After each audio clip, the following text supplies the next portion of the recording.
10 सालों से कमजोर लोगों के ऊपर आरएसएस के लोगों ने जिस प्रकार से उत्पात मचाया है, जिस प्रकार की मोदी अमित शाह भाजपा की राजनीति हम लोगों ने देखी है, जितने भी इस मुल्क में संविधान में मानने वाले लोग हैं, प्रगतिशील विचारधारा से सरोकार रखने वाले लोग हैं, विशेष तौर पे दलित, आदिवासी, ओबीसी समुदाय से आने वाले लोग हैं, उनको इस बात को लेकर कोई कंफ्यूजन नहीं कि मोदी, अमित शाह, आरएसएस और भाजपा बाबा साहब अंबेडकर के संविधान में नहीं, केवल मनुस्मृति के संस्कारों में, मनुस्मृति के मूल्यों में यकीन रखते हैं। पास्ट में वो ये कह भी चुके हैं कि डॉक्टर बाबा साहब अंबेडकर के संविधान को समंदर में फेंक दो। ये लिख भी चुके हैं कि हमें भारत का संविधान नहीं, मनुस्मृति चाहिए। ये संघ परिवार के लोगों ने बकायदा लिखा हुआ है। और इसी सोच के कारण पिछले कुछ सालों के दौरान हम लोगों ने देखा कि दिल्ली की सड़कों पर संविधान की कॉपी को जलाया गया। हमने देखा कि किस प्रकार से रोहित वेमुला को आत्महत्या के लिए मजबूर किया गया, जिसको हम सांस्थानिक हत्या कहते हैं। हमने देखा कि किस प्रकार से बलात्कार का शिकार बनी हाथरस की बेटी का शव अंतिम दर्शन के लिए उसके परिवारजनों को नसीब नहीं हुआ। हम लोगों ने देखा कि किस प्रकार से गुजरात के ऊना में गाड़ी के साथ बांधकर 4 दलित युवकों को तब तक पीटा कि जब तक उनका चमड़ी न उतर जाए। नक्सलाइट बोल के भीमा कोरेगांव के केस में प्रतिबद्ध, कमिटेड, कर्मठ आंबेडकराइट्स को 3-3 साल तक जेलों में डाला। मोदी जी के खिलाफ एक ट्वीट करने पर गुजरात से आसाम 2500 किलोमीटर की जेल में डालकर महिला पुलिस को मेरे बगल में बिठाकर मॉलेस्टेशन का फर्जी केस करवाया। अंबेडकर नामा चलाने वाले प्रोफेसर रतनलाल जैसे साथियों के ऊपर भी फर्जी मुकदमे हुए। इसी सोच के कारण पार्लियामेंट के मंच से अमित शाह ने भी कहा कि अंबेडकर अंबेडकर अंबेडकर करना आजकल फैशन बन गया है। मानो एक बहुत ही डीप रूटेड कोई घृणा हो, नफरत हो, उस प्रकार के भाव और टोन के साथ अमित शाह ने बाबा साहब अंबेडकर के लिए इस प्रकार के शब्दों का प्रयोग किया था। मतलब कि यह दिखाता है कि उनकी रगों में सिंदूर हो न हो, इन संघी भाजपाइयों की रगों में मनुस्मृति की धारा जरूर बहती है। और यही कारण है कि हम देखते हैं कि बिहार में 11 साल की दलित समाज की बेटी पर बलात्कार होता है। चाकू से उसके गले काटने की, उसके अंगों को काटने की कोशिश होती है। वो जीवन मरण के बीच में तड़प रही है और फिर भी उसको एक बेड नसीब नहीं होता। 5 घंटे तक उसको एम्बुलेंस में बैठे रहना पड़ता है। उसी प्रकार गुजरात के अमरेली जिले में 10 दिन पहले की घटना है। 19 साल के दलित समाज के नीलेश राठौड़ को दौड़ा कर सड़क पे भर चौराहे जातिवादी लोग हाथ में कुल्हाड़ी, डंडे, पाइप, स्टिक्स लेकर दिन दहाड़े उसकी हत्या कर देते हैं। इसी गुजरात के पाटन जिले में उसी हफ्ते में 60-65 साल के दलित समाज के इस बुजुर्ग को इस प्रकार से जिंदा जला दिया जाता है। ये उसकी तस्वीर है। और इन तमाम घटनाओं को लेकर आज आपके बीच में दिल्ली इसलिए आया हूं कि 7-8 साल पहले जब ऊना की घटना हुई, तब मोदी जी ने कहा था कि मारना है तो मुझे मारो। बड़े नाटकीय अंदाज में कहा था कि मारना है तो मुझे मारो, मेरे दलित भाइयों को मत मारो। आज 8 साल हो गए, भारत के एक एक कोने में, चाहे वो बिहार हो, राजस्थान हो, यूपी हो, मध्य प्रदेश हो या गुजरात हो, जहां से वो आते हैं, एक एक कोने में दलित बहनों के ऊपर, माताओं के ऊपर बलात्कार चालू है, हत्याएं चालू है, उत्पीड़न चालू है, नाली में उतरकर सफाई कर्मियों का गटर में मरना चालू है, छुआछूत जिंदा है, मैनुअल स्केवेंजिंग जिंदा है। तो मोदी जी से सवाल पूछना चाहते कि आपने तो कहा था कि मारना है तो मुझे मारो, मेरे दलित भाइयों पर मत मारो। तो बिहार में, राजस्थान में, यूपी में, पूरे मुल्क में, गुजरात में ये एट्रोसिटीज की जाति के नाम पर, आदिवासियों पर, दलितों के ऊपर जो हिंसा हो रही है, डीएनटीज और मुसलमान पर जो हिंसा हो रही है, वो हिंसा रुकने का नाम क्यों नहीं ले रही? मैं देखा है, लंबे अरसे से सार्वजनिक जीवन में हूं। मोदी जी जब गुजरात के सीएम थे तब, उनके बाद आनंदीबेन पटेल गुजरात की सीएम बनी, विजय रूपाणी साहब गुजरात के सीएम बने, अभी भूपेंद्र पटेल गुजरात के सीएम है। एक भी गुजरात के मुख्यमंत्री को, गुजरात के गृह मंत्री को किसी भी उत्पीड़न के मामले में, जिनके घर किसी बेटी के ऊपर बलात्कार हुआ है, जिनके परिवार के किसी सदस्य का जाति के कारण जातिवादी हिंसा में मर्डर कर गया, हत्या हो गई, ऐसे एक भी परिवार का विजिट पिछले 25 सालों में ऊना को छोड़कर गुजरात के एक भी होम मिनिस्टर ने, एक भी मुख्यमंत्री ने पिछले 25 साल में कभी नहीं किया। यहां तक कि वो संवेदना का ट्वीट करने को तैयार नहीं, न पीड़ित के आंसू पोंछने के तैयार है, न उनको वो आश्वस्त करना चाहते, गारंटी देना चाहते कि आपको न्याय मिलेगा। हद तो यह है, इन सालों के दौरान जब मैं जर्नलिज्म में था 2004-5, तब से लेकर अब तक 20 साल में किसी भी गुजरात के डीजी को, होम सेक्रेटरी को, सोशल जस्टिस वेलफेयर डिपार्टमेंट के सेक्रेटरी को, सोशल जस्टिस वेलफेयर डिपार्टमेंट के मंत्री को, चीफ सेक्रेटरी को, सीएम को, किसी भी नेता को, बड़े अफसरों को अत्याचार, एट्रोसिटीज का शिकार आदिवासी और दलितों के आंसू पोंछते हुए मैंने तो 20 साल में नहीं देखा। मतलब कि एक प्रकार से गुजरात में विशेष तौर पे भाजपा सरकार का ऐसा रवैया है कि you die we don't care, आप मरते रहो, आपके ऊपर बलात्कार होते रहे, आपके घर तोड़े जाए, आपकी जमीनों को एंक्रोच किया जाए, आप नाली में सड़कर मरते रहो, आपके खून होते रहे, आपको जिंदा जलाया जाए, हमारे पेट का पानी नहीं हिलता। इस प्रकार का गुजरात की भाजपा सरकार का एटीट्यूड है।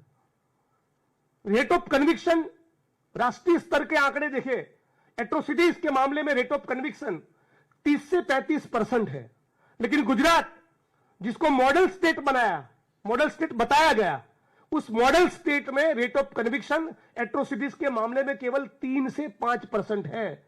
यानी दलितों के ऊपर बलात्कार करने वाले, सेक्सुअली अब्यूज करने वाले दलित बहनों को, आदिवासी बहनों को, दलितों के साथ हिंसा करने वाले, मर्डर करने वाले 100 में से 95% लोग छूट जाते हैं, जेल की सलाखों के पीछे नहीं जाते, उनका बाल भी बांका नहीं होता।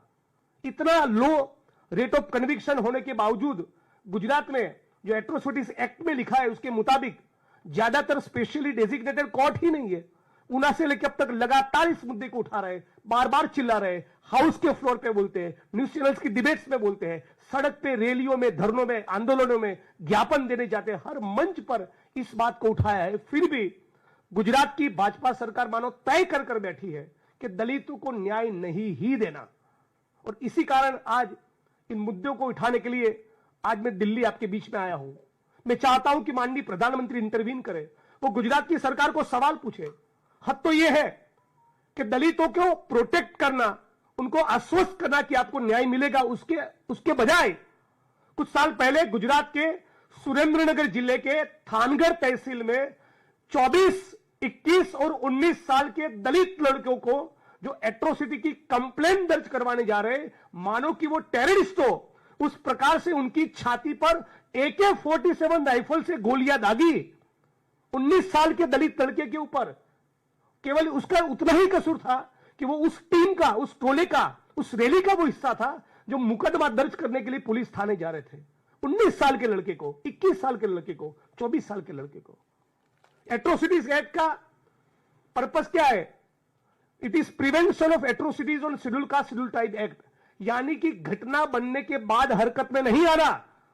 दलितों के ऊपर, आदिवासियों के ऊपर स्वतंत्र भारत में जहां पर संविधान लागू हो, उस मुल्क में कोई भी व्यक्ति हिंसा करने की, डिस्क्रिमिनेशन करने की हिम्मत ना करे, इसको सुनिश्चित करने के लिए कानून है। लेकिन कम से कम 6 ऐसी वारदातें तो मुझे पता है जिसमें शेड्यूल ट्राइब, शेड्यूल कास्ट के लोगों ने तहसीलदार को, एसडीएम को, कलेक्टर को, एसपी को, लोकल पुलिस स्टेशन को लिखित में दिया था कि प्लीज हमको पुलिस प्रोटेक्शन दीजिए, वरना हमारा मर्डर होगा। और फिर भी 6 घटनाओं में उनके मर्डर हो गए। राजकोट जिले के कोटड़ा सांगानी तहसील के माणिकवाड़ा गांव में सुंदरवा भाई नाम के एक आरटीआई एक्टिविस्ट ने वीडियो बनाकर कहा, वो वीडियो स्टेट आईबी के लोगों को, सेंट्रल आईबी के लोगों को, लोकल क्राइम ब्रांच के लोगों को, tehsildar, SDM, collector, deputy SP, local police station, Dalit Bahujan groups में सब जगह पे मरने से पहले उन्होंने खुद वायरल किया, बताया कि इन लोगों से मेरी जान को खतरा है। फिर भी उस सुंदरवा भाई को, जो आरटीआई एक्टिविस्ट थे, उनको जिनकी जान से खतरा था, उनके खिलाफ न कोई प्रिवेंटिव एक्शन लिया, न उनको पुलिस प्रोटेक्शन दिया। नतीजा उनका मर्डर हो गया। 1 साल तक उनका बेटा कहता रहा कि जिस प्रकार से मेरे पिता की हत्या कर दी गई, प्लीज मुझे पुलिस प्रोटेक्शन दीजिए। उसको पुलिस प्रोटेक्शन मिला। मैं लगातार उसके संपर्क में था, कलेक्टर, एसपी से बात करता रहता था। एक पॉइंट के बाद उसका बेटा भी ये कहने लगा कि जिग्नेश भाई, मुझे लगता है मेरा भी खून हो जाएगा। 2 महीने के अंदर उसके बेटे का भी खून हो गया। अहमदाबाद जिले के अंदर धंधुका तहसील में एक दलित समाज के व्यक्ति ने दोबारा कहा था लिखित में, राजकोट की घटना की तरह, कि मेरा भी मर्डर होगा, प्लीज मुझे पुलिस प्रोटेक्शन दीजिए। उसको भी पुलिस प्रोटेक्शन नहीं मिला, उनका भी खून हो गया। उनकी बहन कांग्रेस की कार्यकर्ता थी, प्रवीणा बहन, वो गुजरात हाईकोर्ट में स्पेशल क्रिमिनल एप्लीकेशन दर्ज करवाती है, सीबीआई और सीआईडी क्राइम से जांच मांगती है। वो एक दिन जब हाईकोर्ट से धंधुका अपने गांव वापस जाती है तो किसी गाड़ी ने टक्कर मारकर उनकी हत्या कर दी है। 2-4 महीने पहले की, कुछ चंद महीनों पहले की बात है, सुरेंद्रनगर जिले के चुड़ा तहसील के समडियाड़ा गांव में विदेश में बसने वाले 2 दलित भाई अपने गांव वापस लौटते हैं। अपने खेत खलियान की परिस्थिति देखने जाते हैं तो वहां उनको धमकी मिलती है, जाति सूचक गालियां देते हैं। फिर वो भी लिखित में देते हैं, तहसीलदार को, एसडीएम को, एसपी को, कलेक्टर को बार बार लिखते हैं, फोन कॉल्स करते हैं कि इस तारीख को इतने बजे हमारी जमीन हम कल्टीवेट करने जाएंगे, ये लोग धमकी दे रहे हैं, प्लीज हमको पुलिस प्रोटेक्शन दीजिए, सामने वाले के खिलाफ कुछ एक्शन करिए। न सामने वालों के खिलाफ कोई एक्शन लिया, न इनको पुलिस प्रोटेक्शन दिया। दोनों दलित समाज के दोनों भाइयों का उसी जमीन पर मर्डर हो गया। ऐसी 6 घटनाएं तो मैं खुद उसका मैं साक्षी रहा हूं। मतलब कि आपको एट्रोसिटी एक्ट के तहत इस प्रकार की घटना ना हो, वो सुनिश्चित करना है। यहां पर तो लिखकर दलित और आदिवासी कह रहे कि हमारा मर्डर होगा, बहुत सीवियर किस्म का असोल्ट होगा, फिर भी आप मरते रहो, हमारे पेट का पानी नहीं हिलता। इस प्रकार के गुजरात की पुलिस का, प्रशासन का, भाजपा की सरकार का एटीट्यूड हो गया है। एक किस्सा आपके बीच में रखना चाहूंगा। गुजरात के संतरामपुर जिले में 11 दिन तक 8-10 लोगों ने मिलकर शेड्यूल कास्ट की एक लड़की को, दलित महिला को किडनैप करके उसके ऊपर गैंगरेप किया 11 दिन तक। 3 उसमें भाजपा के कार्यकर्ता शामिल थे। बड़ी मुसीबतों के बाद वो लड़की वहां से भागकर पुलिस थाने पहुंचती है। संतरामपुर पुलिस थाने में गैंगरेप की कंप्लेंट दर्ज करवाती है। ऑफेंस दर्ज होता है, मुकदमा दर्ज होता है। लेकिन जैसा ही वो भाजपा के कार्यकर्ताओं को पता चलता है कि गैंगरेप की इस कंप्लेंट में उनका भी नाम है, तो तहसील लेवल की एक महिला कार्यकर्ता को पुलिस थाने भेजकर उस लड़की को वहां से उठवाकर दूसरे तहसील में ले जाकर उसी घटना का, गैंगरेप का दूसरा एफआईआर दर्ज करवाते, उस प्रकार से जिसमें उन भाजपा के 3 नेताओं का नाम नहीं। और पहला जो गैंगरेप का शिकायत दर्ज हुआ था, जिसमें भाजपा के 3 नेताओं का, कार्यकर्ताओं का नाम था, उस एफआईआर को पुलिस सब इंस्पेक्टर और एएसआई मिलकर स्टेशन डायरी के पन्ने के साथ बकायदा फाड़ देते हैं। गुजरात में गैंगरेप की शिकार दलित समाज की बेटी, उसकी एफआईआर की कॉपी को पुलिस स्टेशन के रिकॉर्ड से दूर किया जाता है, एफआईआर की कॉपी को फाड़ देते हैं। पूरा मामला वालजीभाई पटेल नाम के दलित राइट्स एक्टिविस्ट को पता चलता है। एट द एज ऑफ 80 उस मामले को उठाते हैं। एसपी उसमें इन्वेस्टिगेशन करता है। आपको जानकर हैरानी होगी कि गैंगरेप की एफआईआर फाड़ देना कितना संगीन मामला है। तो एफआईआर फाड़ने वाले असिस्टेंट सब इंस्पेक्टर और पुलिस सब इंस्पेक्टर के खिलाफ एसपी साहब क्या करते हैं, मुकदमा दर्ज करने के बजाय 2 इंक्रीमेंट रोककर केवल 3000 का दंड करके छोड़ देते हैं। मतलब कि दलित समाज की बेटी यदि बलात्कार का, सामूहिक बलात्कार का शिकार हुई और यदि इस मामले में दर्ज एफआईआर को फाड़ दिया, रिकॉर्ड से डिस्ट्रॉय कर दिया, तो उसकी गुजरात में क्या सजा है? केवल 3,000 रुपए का दंड। नेहा कुमारी दुबे नाम की गुजरात के महिसागर जिले की कलेक्टर महोदया सरकारी तालुका स्वागत के कार्यक्रम के डायस पर से शेड्यूल कास्ट के एक लड़के को, वो शेड्यूल कास्ट से बिलोंग करता है, ये जानते होते हुए भी हरामी साला बास्टर्ड कहती है, डायस पर से, सरकारी कार्यक्रम के मंच पर से। और फिर ये कहते हैं कि तुम दलितों को, आदिवासियों को आदत है कि 90% केस एट्रोसिटीज क्या ब्लैकमेलिंग के लिए करते हो। आज उस बात को 8 महीना हो गया, न उसके खिलाफ कोई डिपार्टमेंटल इंक्वायरी, न उसके खिलाफ कोई एफआईआर, न कोई जांच, न गिरफ्तारी। आज गुजरात पब्लिक सर्विस कमीशन, वहां पर जो लोग, जो स्टूडेंट्स ओबीसी, आदिवासी, दलित बैकग्राउंड के जो स्टूडेंट्स हैं, वो रिटर्न में 100 में से यदि 90 मार्क्स लाते हैं तो साक्षात्कार में, ओरल में उनको 5 मार्क्स देते हैं, और जिनका रिटर्न में 60 या 65 गुण आया है उनको ओरल में 45 देते हैं। तो गुजरात पब्लिक सर्विस कमीशन भी जातिवाद का अड्डा बन चुका है, और वहां पर इंटेंशनली, जानबूझकर, सोची समझी साजिश के तहत आदिवासी, ओबीसी, दलित समाज के एकलव्यों का अंगूठा काटा जा रहा है।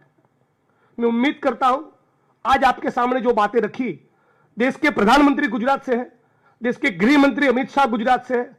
वैसे तो उनकी रगों में मनुस्मृति की धारा बहती है, तो बहुत ज्यादा उम्मीद नहीं है, लेकिन फिर भी उनको कहना चाहूंगा कि कृपया गुजरात की सरकार से संवाद करें, अम्बेडकराइट मूवमेंट के लोगों के साथ बैठे, हम जैसे जनप्रतिनिधि जो कांग्रेस से चुनकर आए उनके साथ बैठे, और जितने भी मामलों में इस प्रकार से पुलिस प्रशासन की लापरवाही रही है, उन अफसरों के खिलाफ कार्रवाई हो। गुजरात की भाजपा सरकार को बोला जाए कि दलितों के उत्पीड़न के मामले में मुंह खोले। आखिरी में यह कहना चाहूंगा कि मुख्यमंत्री गुजरात के अपने आप को मृदु कहते हैं, सॉफ्ट स्पोकन कहते हैं। दलितों के साथ उनको बैठना तो नहीं है, लेकिन राजकोट जिले के गोंडल तहसील में दलित समाज के 22 साल के युवक को नग्न करके, उसका वीडियो बनाकर किडनैप करके उसको पीटा, तो जो पीड़ित है उसके घर अपनी संवेदना व्यक्त करने के लिए मुख्यमंत्री नहीं गए, लेकिन जो अक्यूज है, जिसने दलित समाज के व्यक्ति को किडनैप करके, नग्न करके घुमाया, उसका वीडियो बनाया, उसके वहां एक फंक्शन में सेलिब्रेशन के लिए गुजरात के मुख्यमंत्री जाते हैं। तो यह है उनके सबके साथ सबके विकास की सच्चाई। आने वाले दिनों में, अगस्त सितंबर में, इन सारे एट्रोसिटीज के मामलों को लेकर जीपीएससी में जिस प्रकार से आदिवासी, ओबीसी, दलित स्टूडेंट्स के एकलव्यों का जो अंगूठा काटने का पूरा जो ये षड्यंत्र चल रहा है, उनके खिलाफ एक बहुत बड़ा मोर्चा गुजरात में हम लोग प्लान कर रहे हैं। तो ये बात आपके बीच में रखनी थी।